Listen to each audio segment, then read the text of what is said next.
evil space being die, and hello, Shadow here, and our good friend Sub down the bottom as usual.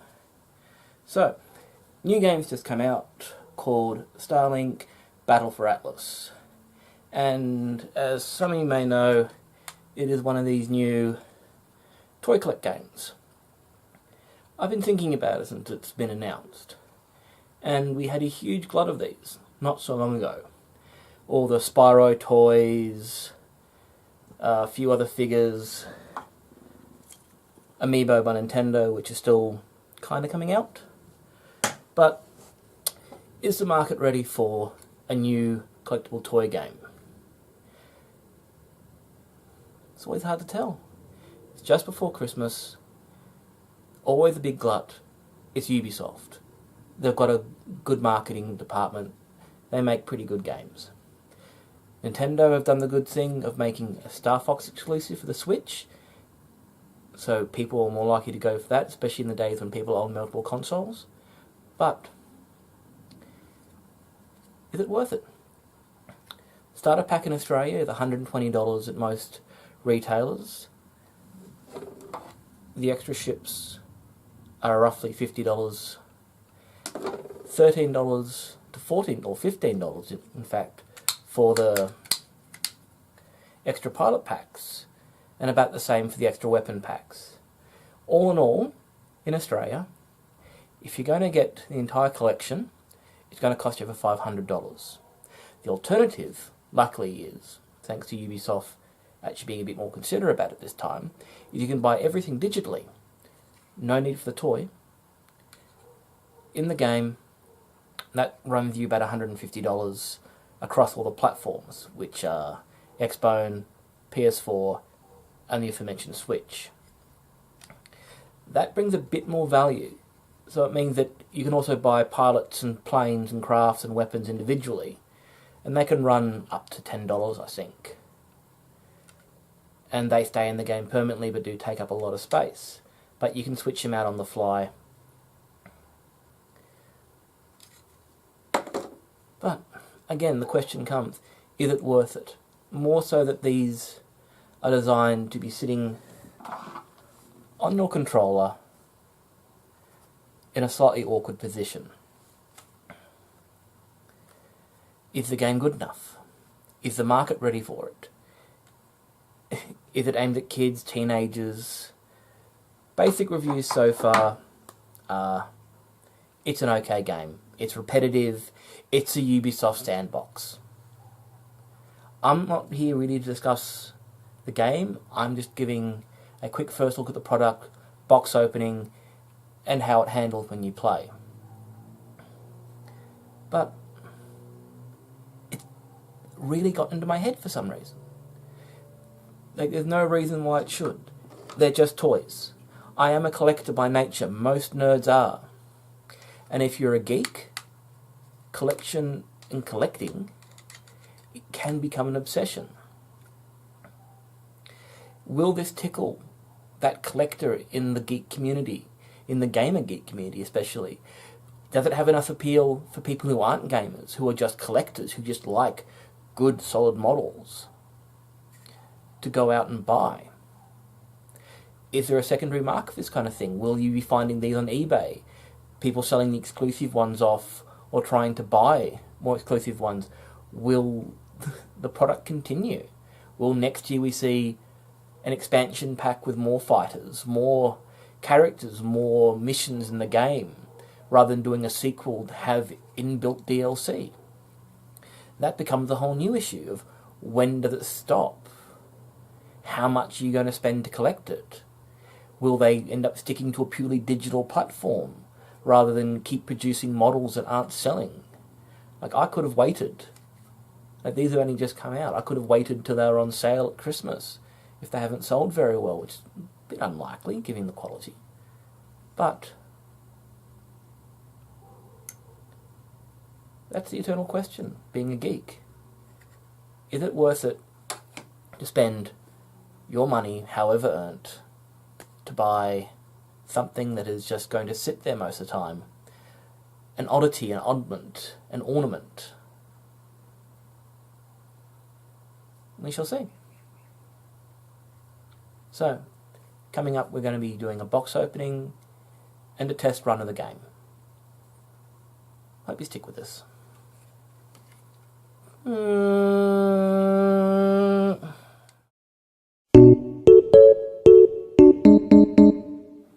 Okay, here we have the box for the Switch version of Starlink Battle for Atlas. As you can see, it has the exclusive Star Fox, Fox McCloud and his R-Wing. And the R-Wing toy, you actually don't have the main character's ship, unlike the other two editions, but that's kind of a small price to pay to get all the Star Fox content. So far, just looking at the box, to be basic, it's pretty simple, very light. It has the contents on the side, some of the same basic info on the back, including the basic of how to set it up.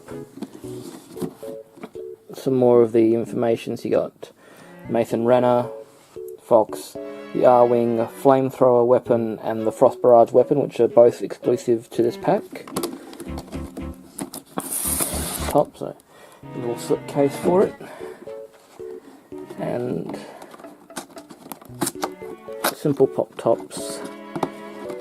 Little plastic tab to keep it all. So inside, off the bat, we have the Switch version. Some versions didn't come with a Switch game. Unfortunately, the entire game part was missing. It was a little weird. You have a little poster. I think it's got all the collectibles on it. So I guess it has all the characters and ships. We'll have a look at that later, and a poster on the other side. But we want to look what's in the box. So, this is my first unboxing videos. So in the box we have the R-Wing itself. It's actually surprisingly snugly put in. It's a bit hard to get out. So here we have Star Fox's R-Wing. That's where the chip where it connects up here. So we have a little chip where Fox or Mason sit. A little adjustable, you can pop the wings off. Somehow, I'm not going to do it right now. Sorry for taking it off camera.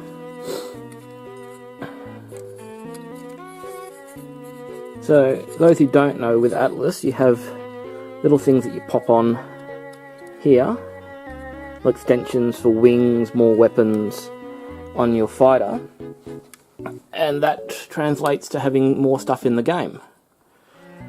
So that's actually quite nice and light. There's a worry about the weight because it sits on top of your controller, and how it sits on top of your controller is with this. Now, what you basically do with this is, because it's the Switch exclusive, you actually put your two Switch controllers in there. So here we have the blue,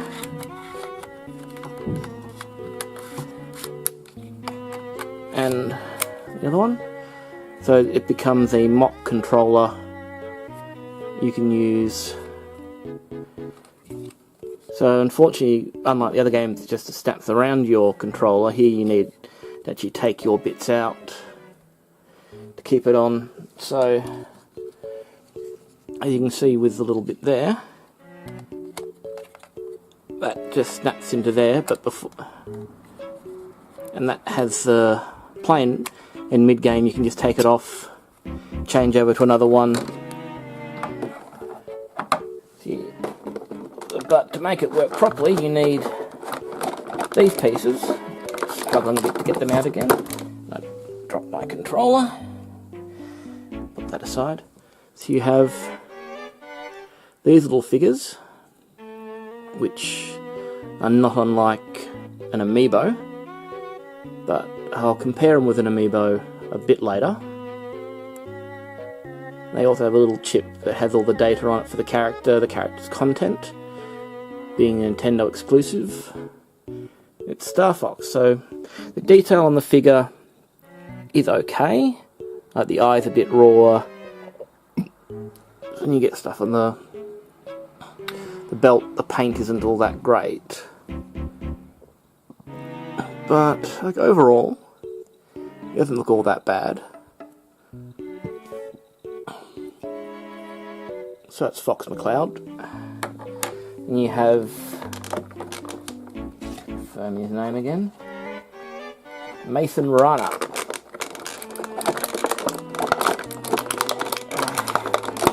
And very hard to get out of the packets. So, Mason is the main character of the standard game. He's your typical hero, but unlike your typical hero, he's not white, which is kind of surprising. I wonder if all the Gamergate people are going to have a fit about that, because they usually do. You're taking my identity away from me. He ain't white, I ain't gonna play. Yeah, you know how it goes like. Anyway, detail on this one. Same, if you have a little bit of gold fleck down the middle, good skin tone. You can't see any real close details on the eyes.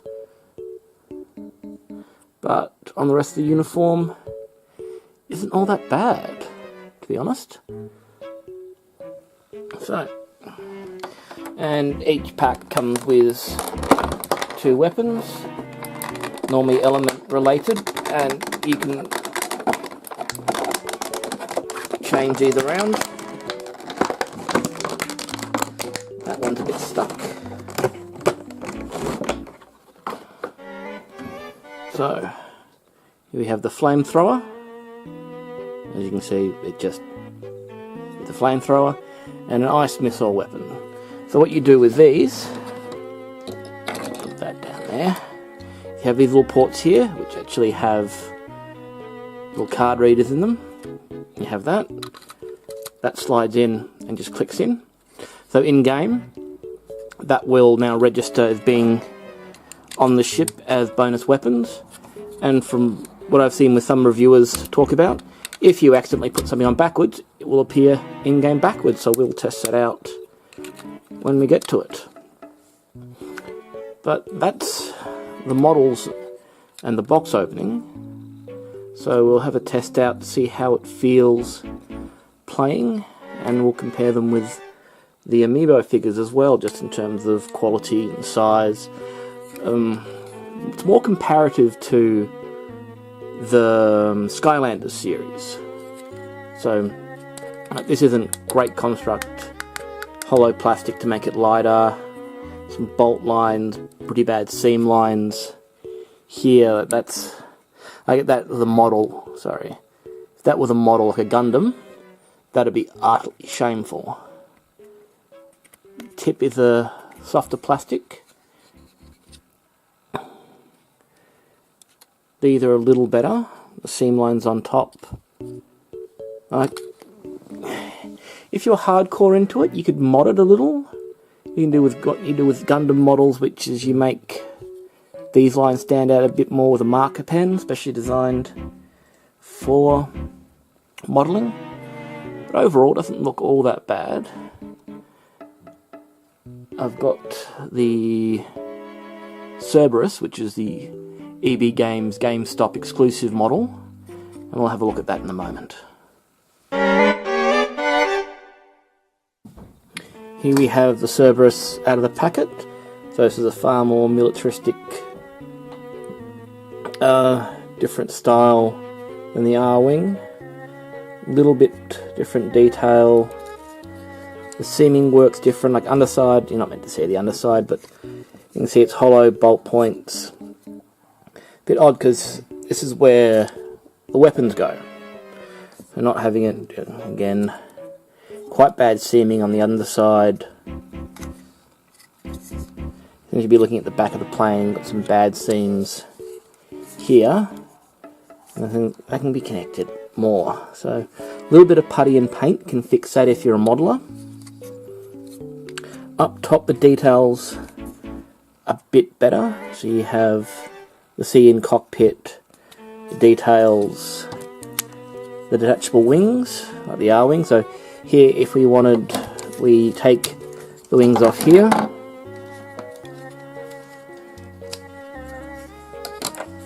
We have the wings off the R-wing, and we connect them in to give new stats to this ship. But we can also take these off, put these on here, put these here, and we have what they are calling Frankenships, which is a bit of a misnomer, but that's for another video on Frankenstein and his monster. At any rate, that adds a lot more weight to the model, makes it a bit more unwieldy, so I don't know how that's going to affect play in-game. Like, luckily you don't need these to play the game, you just need to have them registered. So on the Switch, it's every 7 days you need to put it back on, otherwise you lose the data, because it's just, they consider it borrowing, and it's anti-piracy measures and all that kind of stuff that's sold on the inside. As for Razor herself, figure's okay, she's not great. One nice little detail is she's meant to be the butch of the team, the strong lady, so a little bit of bicep detail marred by annoying seaming. Like a little file can take that down, a little file and paint. On her back she's got a guitar, and I can see that bending and snapping for some people. It's not really well done. Boots, so she's a very simple design. Stuff on her top, so get it into focus. Some tattoo work, which is very shoddy. Hair's okay moulded. See, got the fringe, everything like that. Base is in 2 pieces because it has to slide in. But in comparison with, say, Star Fox, these characters aren't to scale because Fox is half the size of the humanoids in the game. That actually pops up in-game. The details aren't all that bad. There's a lot more detail on Fox. It's a lot better.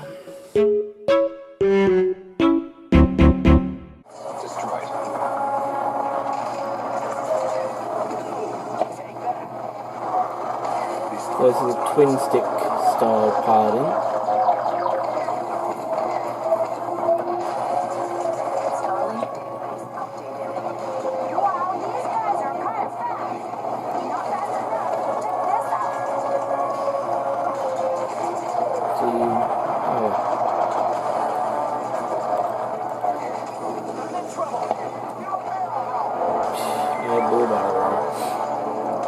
It's okay, the feel of it.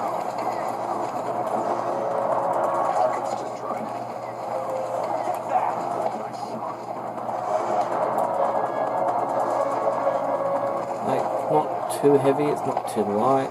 Hey, nice work, new kid. Thanks. Doesn't have the good feel of the proper controller base though. Flight engines are down. Guess I'm on reserve power. Gotta find the boys. So, on planet seems to have this kind of control.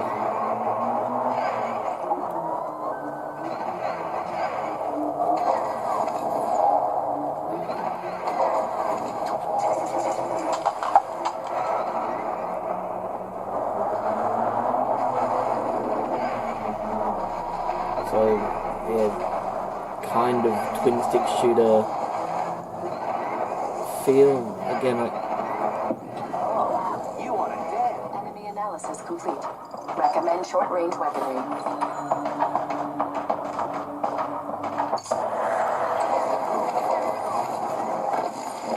the little charge meter, how much you can use. Little scan and stuff. So far, Looks I like see that a ship. boost. The Equinox. Oh, what now? Enemy analysis complete. Recommend elemental combination. No rest for the best.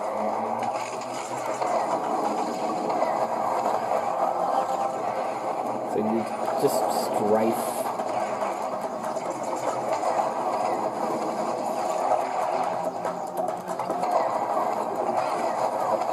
More than anything else.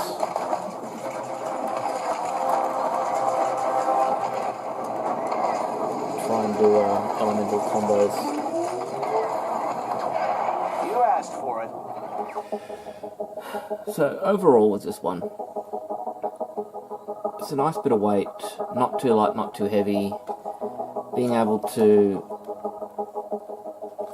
I'll do it with my other hand. Change it on the fly. So just have to reach under here, change this one.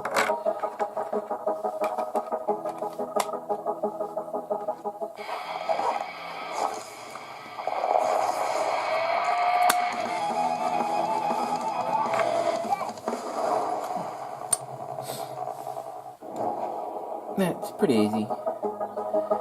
This makes a bit of a difference. What a nice guy.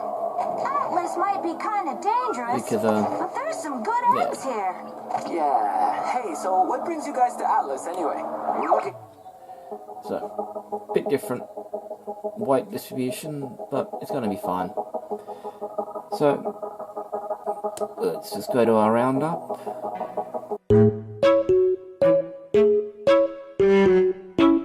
There we have our little overview of Starlink Battle for Atlas. All in all, it's not bad. Like the quick go of the game, the feel of the toys, any other way to put them, the models on the controller isn't all that bad. I can see it get irritating long term. The main hurdle is just the cost.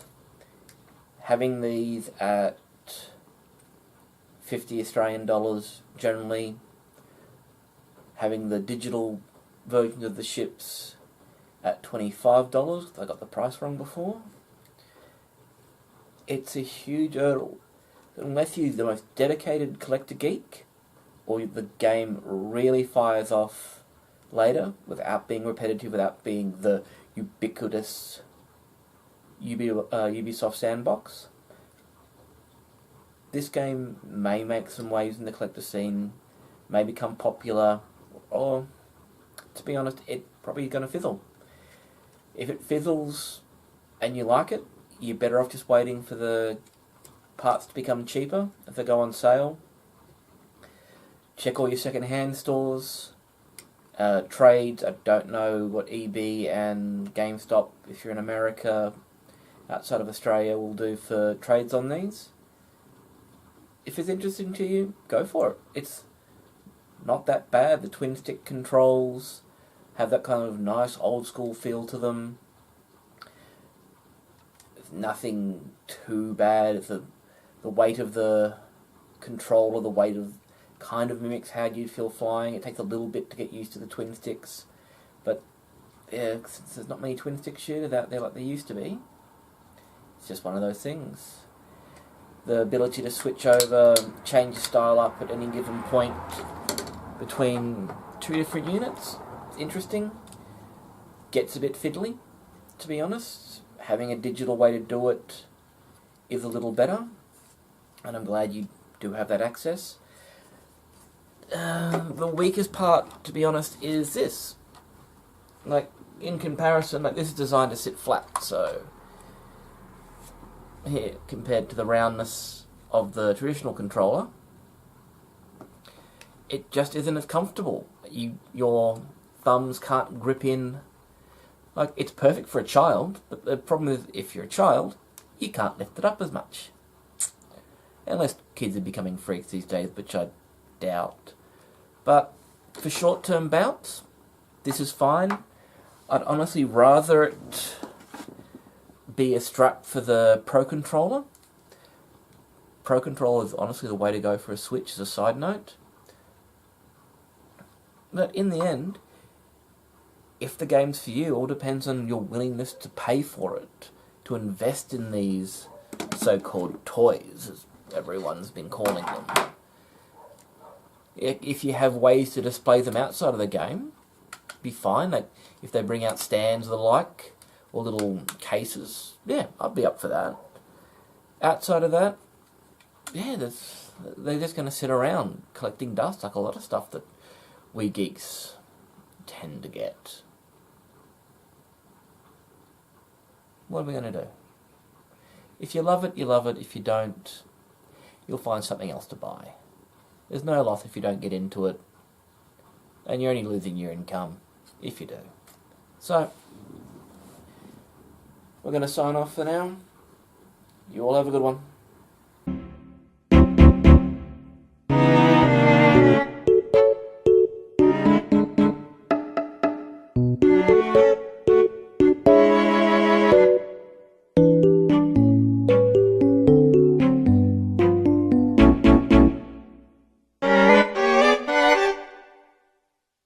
Thank you.